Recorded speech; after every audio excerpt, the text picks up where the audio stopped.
बोदवड तालुक्यातील जलचक्र मुलतानी तांडा येथे राष्ट्रवादी पवार गटाच्या उमेदवार रोहिणी खडसे या प्रचाराला गेल्या असता प्रचार रॅलीमध्ये दोन गटात मारामारीचा धक्कादायक प्रकार घडला असून सदरील प्रकार घडल्यानंतर रॅलीतील तिन्ही युवकांना खूप मारण्यात आलं। म्हणून हल्लेखोरांवर त्वरित कारवाई व्हावी यासाठी रोहिणी खडसे आपल्या कार्यकर्त्यांसह बोदवड पोलीस ठाण्यामध्ये येऊन धडकल्या। यावेळी तक्रार घेण्यासाठी पोलिसांकडून टाळाटाळ करताना आढळल्यावर रोहिणी खडसे यांनी आपल्या कार्यकर्त्यांसह ठिय्या मांडला। तसेच रात्रीच्या 1:30 वाजेपर्यंत कुठलीच कारवाई न झाल्यानं गुन्हेगारांना अटक करावी आणि गुन्हा दाखल करावा ही मागणी करीत बोदवड पोलीस ठाण्यामध्ये रोहिणी खडसे यांनी कार्यकर्त्यांसह पंगत मांडली आणि पोलीस ठाण्याच्या आवारातच खिचडी खाऊन प्रशासनाचा निषेध व्यक्त केला आहे। पोलीस ठाण्यामध्ये तुम्हाला रात्री 2:45 वाजता जेवण करावं लागत आहे। काय कारण आहे की इथं रात्री तुम्हाला जेवण करावं लागतंय?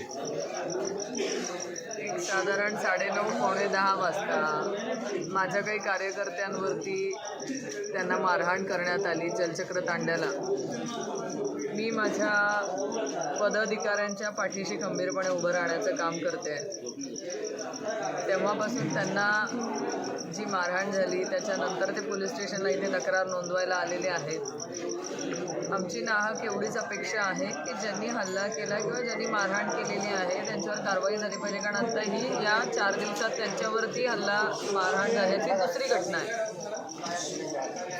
4 दिवसामध्ये त्यांच्यावर 2दा जर मारहाण केलं जात असेल किंवा त्यांच्या अंगावर धावून जाण्याचं काम होत असेल तर त्यांना घरी जाताना त्यांना काहीतरी शाश्वती किंवा त्यांना पोलिसांच्याकडून तरी संरक्षण असावं अशी त्यांची अपेक्षा आहे की आम्हाला त्या गावामध्ये जाताना जर वारंवार अशा घटना होत असतील तर ते आम्हाला न्याय सरकारच्या माध्यमातून मिळावा, म्हणून ते आत्ता सगळे इथे बसलेले आहेत। आम्ही प्रचार करून इथपर्यंत आलो आहे। सगळेच पदाधिकारी हे उपाशी बसलेले आहेत, म्हणून आता सगळ्यांसाठी खिचडी बनवून आणली आहे आणि आम्ही ते सगळ्यांच्या सोबत आता इथे खातो आहे।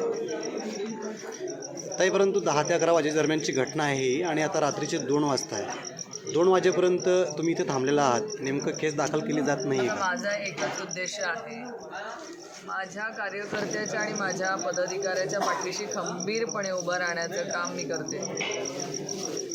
वेळ काय झाला आहे, वेळ किती उशीर झाला आहे हे बघण्यापेक्षा त्यांना न्याय मिळावा एवढीच आमची नाहक अपेक्षा घेऊन आम्ही इथे थांबलेलो आहे। त्यांना न्याय मिळेल असा मला विश्वास